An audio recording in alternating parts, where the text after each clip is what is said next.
ಅಯ್ಯೋ ಇದು ಹಾಕ್ಲಿಲ್ಲ.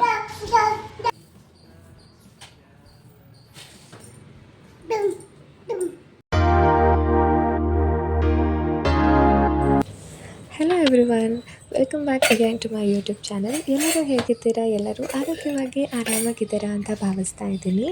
ಊರಿಂದ ಅತ್ತೆ ಮಾವ ಬಂದು ಹೋಗಿ ಒಂದು ವಾರ ಆಯಿತು. ಆದ್ರೂ ಕೂಡ ಮನೆಯಲ್ಲಿ ಹಳೆ ರೊಟೀನ್ ಬರಬೇಕು ಅಂತ ಅಂದರೆ ಟೈಮ್ ತೊಗೊಳ್ತಾನೆ ಇದೆ. ನನಗೆ ಇನ್ನೂ ಸ್ವಲ್ಪ ಜಾಸ್ತಿನೇ ಟೈಮ್ ತೊಗೋತಾ ಇದೆ.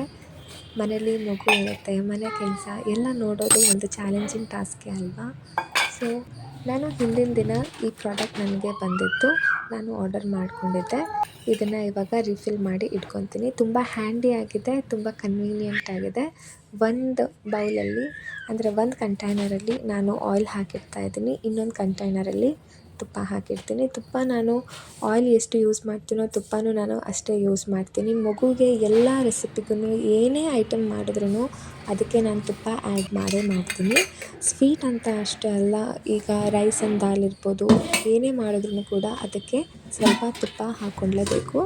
ಹಾಕ್ಕೊಂಡ್ರೆ ಅವ್ರಿಗೆ ಡೈಜೆಷನ್ನು ಚೆನ್ನಾಗಾಗುತ್ತೆ.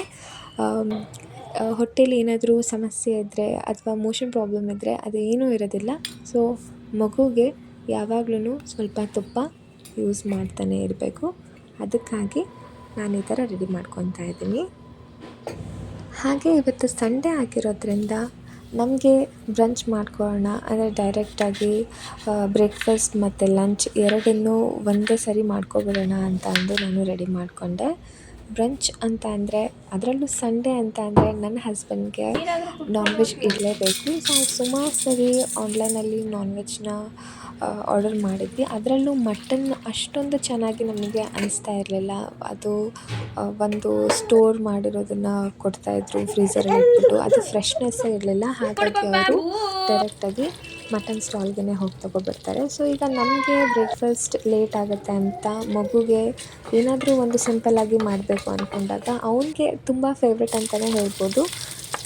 ಮತ್ತು ವೆರಿ ಈಸಿ ಆಗಿರುತ್ತೆ ಆ್ಯಂಡ್ ಟೇಸ್ಟಿ ಆಗಿರುತ್ತೆ. ಇದು ಅವಲಕ್ಕಿಯಿಂದ ಅವಲಕ್ಕಿ ಉಪ್ಪಿಟ್ಟು ಅಥವಾ ಪೋಹಾ ಪುಲಾವ್ ಅಂತ ಹೇಳ್ಬೋದು. ಸೊ ಈ ರೆಸಿಪಿನ ನಾನು ನಿಮಗೆ ತೋರಿಸ್ತಾ ಇದ್ದೀನಿ. ಅದಕ್ಕೆ ಬೇಕಾಗಿರೋದು ಇಷ್ಟೇ. ತುಪ್ಪದಲ್ಲಿ ಒಗ್ಗರಣೆ ಹಾಕ್ಕೊತೀನಿ. ಸಾಸಿವೆ, ಜೀರಿಗೆ ಮತ್ತು ಈರುಳ್ಳಿ, ಟೊಮೆಟೊ, ಒಂದೇ ಒಂದು ಮೆಣಸಿನ್ಕಾಯಿ, ಸ್ವಲ್ಪ ತರಕಾರಿ ಯಾವುದಿದ್ರೂ ಓಕೆ ಮನೆಯಲ್ಲಿ. ನನಗೆ ಇಲ್ಲಿ ಕ್ಯಾರೆಟ್ ಇತ್ತು, ಸೊ ಅದನ್ನು ನಾನು ಕ್ಯಾರೆಟ್ ಹಾಕ್ಕೊತೀನಿ. ಕ್ಯಾರೆಟ್ ಇದು ಒಂದಕ್ಕೆ ಅಲ್ಲ, ನಾನು ಯಾವುದೇ ರೆಸಿಪಿಗೂ ಅವನಿಗೆ ಕ್ಯಾರೆಟ್ ಮಿಸ್ ಮಾಡೋಲ್ಲ.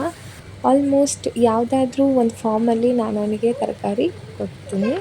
ಸೊ ಇದೆಲ್ಲ ಆದಮೇಲೆ ನೆನೆಸಿಟ್ಟಿರೋ ಅವಲಕ್ಕಿನ ಅದಕ್ಕೆ ಹಾಕಿ ಕೊತ್ತಂಬರಿ ಸೊಪ್ಪು ಕಟ್ ಮಾಡಿ ಹಾಕಿದ್ರೆ ಮುಗೀತು. ಇಷ್ಟೇ ಇದ್ರ ರೆಸಿಪಿ. ಅವನಿಗೆ ತುಂಬಾ ಇಷ್ಟ ಆಗುತ್ತೆ. ಏನು ಕಿರಿಕಿರಿ ಮಾಡೋದಿಲ್ಲ, ಸುಮ್ಮನೆ ತಿಂತಾನೆ.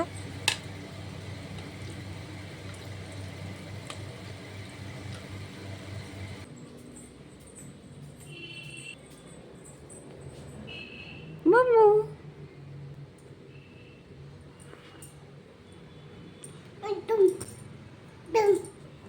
ರಿತಾ ಬ್ರೇಕ್ಫಾಸ್ಟ್ ಆಯಿತು, ಫ್ರೆಶ್ ಅಪ್ ಆದ. ಈಗ ಅವನಿಗೆ ಪ್ಲೇ ಟೈಮ್ ಅಂತ ಅಂದರೆ ಒಂದು 11 ಗಂಟೆಯಿಂದ 12:30 ತನಕನೂ ಅವನು ಆಟ ಆಡ್ತಾನೆ. ತುಂಬ ಕಂಟಿನ್ಯೂಸ್ ಆಗಿ ಆಟ ಆಡ್ತಾನೆ, ತುಂಬ ಆ್ಯಕ್ಟಿವ್ ಇರ್ತಾನೆ. ನನಗೆ ಒಂದೊಂದು ಸರಿ ವರಿ ಆಗ್ಬಿಡುತ್ತೆ, ಹೈಪರ್ ಆ್ಯಕ್ಟಿವ್ ಕಿಡ್ ಆದರೆ ಏನು ಮಾಡೋದು ಅಂತ ಅಂದು. I hope no.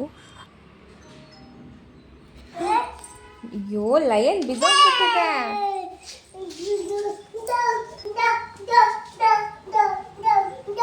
ಅಯ್ಯೋ ಇದು ಹಾಕ್ಲಿಲ್ಲ.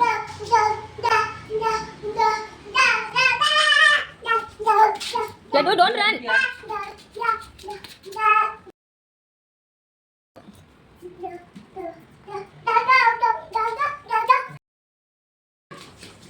ರಿತಾವ್ಗೆ ಸಂಡೇ ಅಂದರೆ ತುಂಬ ಇಷ್ಟ ಅನಿಸುತ್ತೆ. ಬಿಕಾಸ್ ಅಮ್ಮ ಮತ್ತು ಪಪ್ಪ ಇಬ್ಬರು ಜೊತೆಲೇ ಇರ್ತಾರೆ. ವೀಕ್ ಡೇಸಲ್ಲಿ ಪಪ್ಪ ಅವ್ನಿಗೆ ಸಿಗೋದು ತುಂಬಾ ಕಮ್ಮಿ. ಮಾರ್ನಿಂಗ್ ಹೋದರು ಅಂತ ಅಂದರೆ ತಿರ್ಗಾ ಆಗಿಬಿಡುತ್ತೆ. ಆಲ್ಮೋಸ್ಟ್ ಸ್ಲೀಪಿಂಗ್ ಟೈಮ್ ಆಗಿಬಿಡುತ್ತೆ ಅದು. ಸೊ ಸಂಡೇ ಟೈಮಲ್ಲಾದರೆ ಇಡೀ ದಿನ ಮನೇಲಿ ಇರ್ತಾರೆ. ಮತ್ತು ವೀಕೆಂಡ್ಸ್ ಬಂತು ಅಂದರೆ ಸಿಗ್ತಾರಲ್ವ. ಸೊ ಅವನು ತುಂಬಾ ಫನ್, ತುಂಬಾ ಎಂಜಾಯ್ಮೆಂಟ್ ಮಾಡ್ತಾನೆ.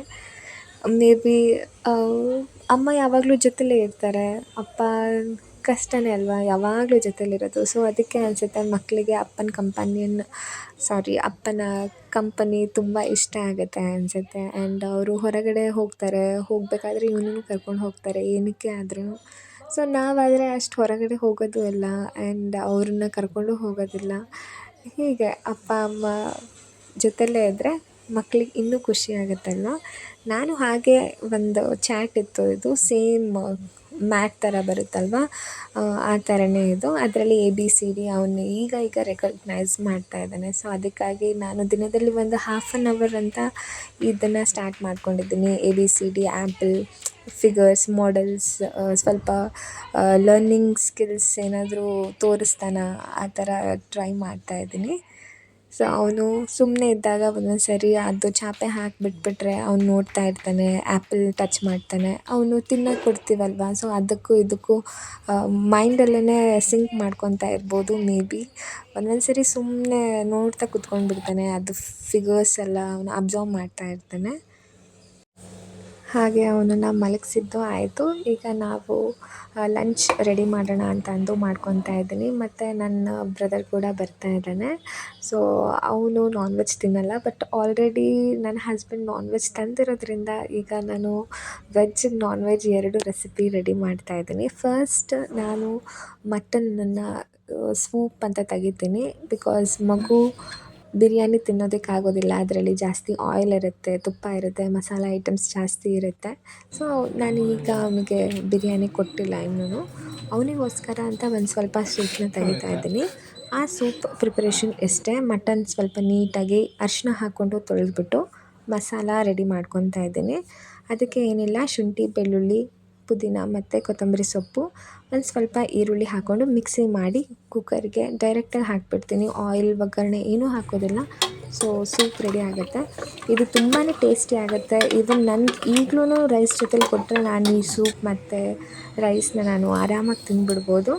ಸ್ವಲ್ಪ ಉಪ್ಪಾಕಿ ಒಂದು ವಿಷಲ್, ಎಷ್ಟು ಮ್ಯಾಕ್ಸಿಮಮ್ ಅಂತ ಅಂದರೆ 5 to 6 ವಿಷಲ್ ಹೊಡಿಸ್ತೀನಿ ನಾನು. ಯಾಕೆ ಅಂತ ಅಂದರೆ ಒಂದು ಸ್ವಲ್ಪ ಪೀಸ್ನ ನಾನು ಮಗುಗೆ ತಿನ್ನಿಸ್ತೀನಿ ಫುಲ್ ಸ್ಮ್ಯಾಶ್ ಮಾಡಿಬಿಟ್ಟು. ಸೊ ಹಾಗಾಗಿ ಈ ಥರ ಫುಲ್ 5 to 6 ವಿಷಲ್ ಹೊಡಿಸ್ತೀನಿ. ಆ್ಯಂಡ್ ಇಷ್ಟು ಹೊಡಿಸೋ ಅವಶ್ಯಕತೆ ಇಲ್ಲ, ಯಾಕೆಂದರೆ ನಾವು ಬಿರಿಯಾನಿ ಮಾಡಬೇಕಾದ್ರೆ ತಿರ್ಗಾ ಕುಕ್ಕರಲ್ಲಿ ಇಟ್ಟು ನಾವು ತಿರ್ಗಾ ವಿಷಲ್ ಹೊಡಿಸಿದಾಗ ಅಲ್ಲಿಂದಲ್ಲೇ ಆಗಿಬಿಡುತ್ತೆ. ಬಟ್ ನಾನು ಇದನ್ನು ಮಗುಗೆ ಕೊಡೋದ್ರಿಂದ ಸ್ವಲ್ಪ ಒಂದು 2-3 ವಿಷಲ್ ಜಾಸ್ತಿನೇ ಹಾಕಿಸ್ತಾ ಇದ್ದೀನಿ. ಆ್ಯಂಡ್ ನನ್ನ ತಮ್ಮ ಬಂದಿದ್ದ, ಅಪರೂಪಕ್ಕೆ ಮಾತಾಡ್ತಾ ಇದ್ದ ಊರಿನ ವಿಷಯ, ಮನೆ ವಿಷಯ, ಹಾಗೆ ಅವನ ಜೊತೆಯಲ್ಲಿ ಅಡುಗೆಗೆ ರೆಡಿ ಮಾಡಿಕೊಂಡು ಮಾತಾಡ್ತಾ ಇದ್ದೆ.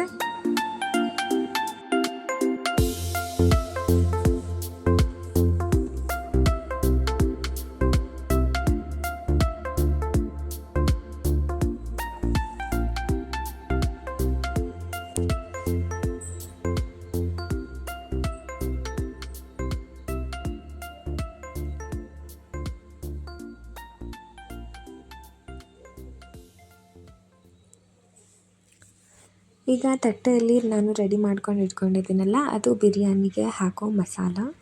ನಾನು ಬೇಸಕ್ಕೆ ಏನು ಹಾಕಿದೆ ಅದಕ್ಕೆ ಸೇಮ್ ಇರುತ್ತೆ ಇದು, ಆದರೆ ಸ್ವಲ್ಪ ಹೋಲ್ ಸ್ಪೈಸಸ್ ಅಂತ ಏನಿರುತ್ತೆ ಅದನ್ನು ಆ್ಯಡ್ ಮಾಡಿದ್ರೆ ಅದು ಬಿರಿಯಾನಿ ಮಸಾಲ. ಮತ್ತು ಒಂದು 4 ಗೋಡಂಬಿ ಹಾಕಿದ್ರೆ ಅಷ್ಟೇ, ಅದು ಮಸಾಲ ರೆಡಿ ಆಗೋಯಿತು. ಈಗ ಮಟನ್ ಸೂಪ್ನ ನಾನು ತೆಗೆದಿಟ್ಕೊತಾ ಇದ್ದೀನಿ. ನೀವು ನೋಡ್ತಾ ಇದ್ದೀರಲ್ಲ, ತುಂಬಾ ಸ್ಮೂತಾಗಿ ಆಗಿರುತ್ತೆ. ಈ ಥರ ಆಯಿತು ಅಂತ ಅಂದರೆ ಮಗುಗೂ ಕೂಡ 1-2 ಪೀಸ್ ಮಾತ್ರ ಕೊಡಬೇಕು. Because mutton it's very hard to digest. Mutton digest ಆಗೋಕ್ಕೆ 5 to 6 hours ಬೇಕು ದೊಡ್ಡವ್ರಿಗೆ, ಇನ್ನು ಮಗುಗೆ ಅಂದರೆ ಕೇಳಬೇಕಾ. ಸೊ ಲಿಮಿಟಲ್ಲಿದ್ದರೆ ತುಂಬ ಚೆಂದ. ಈಗ ಮೊಸರನ್ನೂ ರೆಡಿ ಮಾಡಿದೆ. ಟೈಮ್ ಆಲ್ರೆಡಿ ಆಗಿತ್ತು, ಲಂಚ್ ಟೈಮ್. ಹಾಗಾಗಿ ನನ್ನ ಬ್ರದರ್ಗೆ ಮೊಸರನ್ನ ಕೊಡ್ತಾಯಿದ್ದೀನಿ. ನನ್ನ ಮನೆಯಲ್ಲಿ ಭಾನುವಾರ ನಮ್ಮದು ಮನೆ ದೇವರು ಇರೋದ್ರಿಂದ ಅವತ್ತಿನ ದಿನ ಅಂದರೆ ಭಾನುವಾರದ ದಿನ ನಾವು ನಾನ್ ವೆಜ್ ತಿನ್ನೋಲ್ಲ.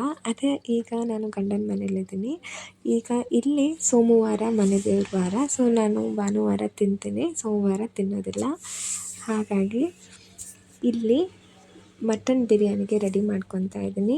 ಸ್ವಲ್ಪ ಆಯಿಲ್, ಸ್ವಲ್ಪ ಗೀ ಹಾಕ್ಕೊಂಡು ಹೋಲ್ ಸ್ಪೈಸಸ್ ಏನಿದೆ ಅದನ್ನು ನಾನು ಒಗ್ಗರಣೆಗೆ ಹಾಕ್ಕೊಂಡು ಈರುಳ್ಳಿ ಮೆಣಸಿನ್ಕಾಯಿನೂ ಹಾಕ್ಕೊತಾ ಇದ್ದೀನಿ. ಜೊತೆಯಲ್ಲಿ ಸೊಪ್ಪನ್ನು ಈಗಲೇ ಹಾಕ್ಕೊಂಡ್ರೆ ಮಿಕ್ಸಿಗೆ ಅಲ್ಲದೆ ಸ್ವಲ್ಪ ಸೊಪ್ಪು, ಕೊತ್ತಂಬರಿ ಸೊಪ್ಪು, ಪುದೀನ ಸೊಪ್ಪು ಸಣ್ಣದಾಗಿ ಕಟ್ ಮಾಡಿಕೊಂಡು ಈ ಟೈಮಲ್ಲಿ ಒಗ್ಗರಣೆಗೆ ಹಾಕ್ಕೊಂಡ್ರೆ ಅದು ತುಂಬಾ ಫ್ಲೇವರ್ ಚೆನ್ನಾಗಿರುತ್ತೆ.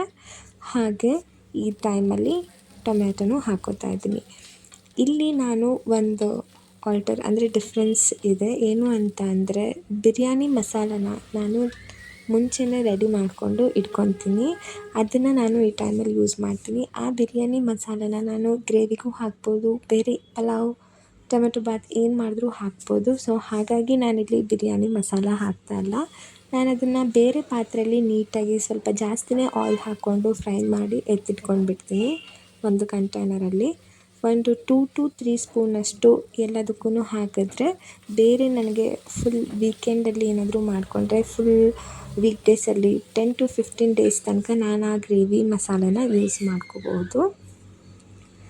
ಈಗ ಪೀಸ್ ಏನಿತ್ತು ಇಲ್ಲಿ ನಾನು 1/2 kg ಮಟನ್ ಯೂಸ್ ಮಾಡ್ತಿದ್ದೀನಲ್ಲ, 1/2 kgನೂ ನಾನಿಲ್ಲಿ ಬೇಯಿಸ್ಕೊಂಡಿರೋನ ಮಟನ್ ಹಾಕ್ತಾಯಿದ್ದೀನಿ. ಸೈಡ್ಗೆ ಬಿರಿಯಾನಿ ರೈಸ್ ನಾನು ನೆನೆಸಿಟ್ಕೊಂಡಿದ್ದೀನಿ. 1/2 hour ಆಯಿತು ನೆನೆಸಿಟ್ಕೊಂಡು. ಯಾವ ರೈಸ್ ಅಂತ ಕೇಳಿದ್ರೆ ಬಿರಿಯಾನಿ ಅಂದ ತಕ್ಷಣ ಎಲ್ಲರಿಗೂ ಬಾಸ್ಮತಿ ರೈಸೇ ಬರುತ್ತೆ ನೆನಪಿಗೆ. ಆದರೆ ಇಲ್ಲಿ ನಾನು ಬುಲೆಟ್ ರೈಸ್ ತೊಗೊಂಡಿದ್ದೀನಿ. ಈ ದಮ್ ಬಿರಿಯಾನಿ ಎಲ್ಲ ಮಾಡ್ತಾರಲ್ಲ, ಸಣ್ಣ ಸಣ್ಣ ಕಾಳಿರೋ ರೈಸ್, ಬುಲೆಟ್ ರೈಸ್ ಅಂತ ಇರುತ್ತೆ. ಅದು ತುಂಬಾ ಚೆನ್ನಾಗಿ ಅನಿಸುತ್ತೆ ಈ ದಮ್ ಬಿರಿಯಾನಿ, ಮಟನ್ ಬಿರಿಯಾನಿಗೆ. ನನಗೆ ಬಾಸ್ಮತಿ ರೈಸ್ ಅಷ್ಟೊಂದು ಟೇಸ್ಟ್ ಅನಿಸೋದು ಇಲ್ಲ, ನನಗೆ ಅಷ್ಟೊಂದು ಕಂಫರ್ಟಬಲ್ ಇರೋದಿಲ್ಲ ಬಾಸ್ಮತಿ ರೈಸ್, ಎಲ್ಲೋ ರೇರ್ ಯೂಸ್ ಮಾಡೋದು. ಈ ಬುಲೆಟ್ ರೈಸಲ್ಲಿ ಒಂದು ಸರಿ ಟ್ರೈ ಮಾಡಿ ನೋಡಿ, ತುಂಬಾ ಟೇಸ್ಟಿಯಾಗಿರುತ್ತೆ. ಈಗ ರೈಸ್ ಏನು ನೆನೆಸಿಟ್ಕೊಂಡಿದ್ದೆ ಅದನ್ನು ಹಾಕಿಬಿಟ್ಟು ಅದೇ ಒಗ್ಗರಣೆಯಲ್ಲಿ ಒಂದು ಸ್ವಲ್ಪ ಹುರಿದ್ಬಿಡ್ತೀನಿ. ಈಗ ನಾನು ರೆಡಿ ಮಾಡಿ ಇಟ್ಕೊಂಡಿರುವಂತಹ ಪ್ರೀ ಮಸಾಲ ಪೇಸ್ಟನ್ನ ನಾನು ಹಾಕ್ತಾಯಿದ್ದೀನಿ.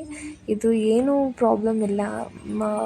ಒಂದು ಸ್ವಲ್ಪ ಮಸಾಲ ಜಾಸ್ತಿ ಮಾಡಿಕೊಂಡು ಒಂದು 5 ಸ್ಪೂನಷ್ಟು ಆಯಿಲ್ ಜಾಸ್ತಿನೇ ಹಾಕ್ಕೊಂಡು ನಾವು ಫ್ರೈ ಮಾಡ್ಕೊಂಡು ಇಟ್ಕೊಂಡ್ರೆ ನಮಗೆ ವೀಕ್ ಡೇಸಲ್ಲೆಲ್ಲ ನಾವು ಇದನ್ನು ಯೂಸ್ ಮಾಡ್ಬೋದು. ಸೊ ಹರಿಬರಿ ಏನೂ ಇದ್ದಂಗೆ ಅಡುಗೆನ ನಾವು ಬೇಗನೆ ಪ್ರಿಪೇರ್ ಮಾಡ್ಕೋಬೋದು. ಲಾಸ್ಟಲ್ಲಿ ಒಂದು ಸ್ವಲ್ಪ ಗರಂ ಮಸಾಲ ಪೌಡರ್, ಇದು ಕಂಪ್ಲೀಟ್ಲಿ ಆಪ್ಷನಲ್, ಹಾಕಲಿಲ್ಲ ಅಂದರೂ ಅದೇ ಟೇಸ್ಟ್ ಬರುತ್ತೆ. ಹಾಗೆ 1 ಗ್ಲಾಸ್ ರೈಸಿಗೆ 2 ಗ್ಲಾಸ್ ನೀರು ಹಾಕ್ತಾಯಿದ್ದೀನಿ. ನೀರಲ್ಲಿ ಇಲ್ಲಿ ನಾನು ಬೇಯಿಸಿಟ್ಕೊಂಡಿರೋ ಸೂಪ್ ಇತ್ತಲ್ಲ, ನಾನು ನೀರಿನ ಬದಲಾಗಿ ಅದನ್ನೇ ಹಾಕ್ತಾಯಿದ್ದೀನಿ. ಈ ಥರ ಸೂಪ್ ಏನಾದರೂ ತೆಗೆದಿಟ್ಕೊಂಡ್ರೆ ಅದನ್ನೇ ಹಾಕ್ಕೋಬೇಕು. ಅದನ್ನು ಹಾಕ್ಕೊಳ್ಳಿಲ್ಲ ಅಂದರೆ ಬಿರಿಯಾನಿ ಟೇಸ್ಟೇ ಬರೋದಿಲ್ಲ. ಸೊ ಈಗ ಸೂಪ್ ತೆಗೆದಿಟ್ಕೊಂಡಿರೋದು ಸೂಪ್ನೇ ನಾವು ಇಲ್ಲಿ ರೈಸ್ಗೆ ಹಾಕಬೇಕು. ಅದನ್ನು ಬಿಟ್ಟು ನೀರು ಹಾಕಿದ್ರೆ ಎಲ್ಲ ಕೆಟ್ಟೋಗ್ಬಿಡುತ್ತೆ. ಸೊ ಈಗ ವಿಶಿಲ್ ಒಂದೇ ಒಂದು ಹೊಡೆಸ್ತೀನಿ, ಬಿರಿಯಾನಿ ರೆಡಿಯಾಗಿದೆ. ತುಂಬಾ ನನಗೆ ಇಷ್ಟ ಆಗುತ್ತೆ. ನನ್ನ ಹಸ್ಬೆಂಡ್ಗೂ ಮಟನ್ ಬಿರಿಯಾನಿ ಈ ಥರ ರೈಸಲ್ಲಿ ಮಾಡಿದ್ರೆ ತುಂಬ ಇಷ್ಟ. ಅವರಿಗೆ ಬಿರಿಯಾನಿ ಅದರಲ್ಲಿ ಮಟನ್ ಬಿರಿಯಾನಿ ಅಂದರೆ ಇನ್ನೂ ಇಷ್ಟ. ಹಾಗಾಗಿ ನಾನು ಇದನ್ನು ಆಗಾಗ ಅನ್ನೋದಕ್ಕಿಂತ ವಾರ ವಾರ ಟ್ರೈ ಮಾಡ್ತಾನೆ ಇರ್ತೀನಿ. ಮಗುನೂ ಕೂಡ ರೈಸ್ ಮತ್ತು ರಸಮ್ಮಲ್ಲಿ ಊಟ ಮಾಡುತ್ತೆ. ಅವನಿಗೆ ಮಟನ್ ಬಿರಿಯಾನಿ ಅಥವಾ ಚಿಕನ್ ಬಿರಿಯಾನಿ ನಾನಿನ್ನೂ ಇಂಟ್ರೊಡ್ಯೂಸ್ ಮಾಡಿಸಿಲ್ಲ, ಬಟ್ ಸೂಪ್ನ ತಿಂತಾನೆ. ಜೊತೆಯಲ್ಲಿ ಈಗೀಗ ಅದು ಮೂಳೆ ಬರುತ್ತಲ್ಲ, ಅದನ್ನು ತಿನ್ನೋದು ಅವನಿಗೆ ಗೊತ್ತಾಗ್ಬಿಟ್ಟಿದೆ ಅನಿಸುತ್ತೆ. ನಾನ್ ವೆಜ್ ಮಾಡಿದ್ರೆ ಅವನು ಜನ ಅಂದರೆ ದೊಡ್ಡವ್ರು ಹೇಗೆ ಇಷ್ಟಪಡ್ತಾರೆ, ಖುಷಿ ಆಗ್ತಾರೆ, ಆ ಥರನೇ ಅವನು ಖುಷಿ ಆಗ್ತಾ ಇದ್ದಾನೆ. ನನಗೆ ಗೊತ್ತಿಲ್ಲ ಅದು ಅವನಿಗೆ ಹೇಗೆ ಗೊತ್ತಾಗ್ತಾ ಇದೆ ಅಂತ ಅಂದು.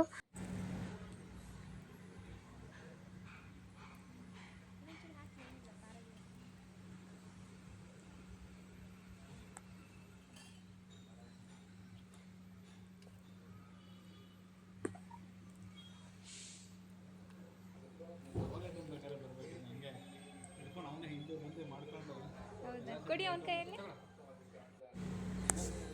ಎಲ್ಲರದ್ದು ಊಟ ಆಯಿತು. ಹಾಗೆ ಸ್ವಲ್ಪ ಹೊತ್ತು ರೆಸ್ಟ್ ಮಾಡಿದ್ಮೇಲೆ ಇವತ್ತು ಆಚೆ ಹೋಗಲೇಬೇಕು ಅಲ್ವಾ, ಸಂಡೇ ಅಂದ ತಕ್ಷಣ ಬೈ ಡಿಫಾಲ್ಟ್ ಹೋಗಲೇಬೇಕು ಅನಿಸುತ್ತೆ.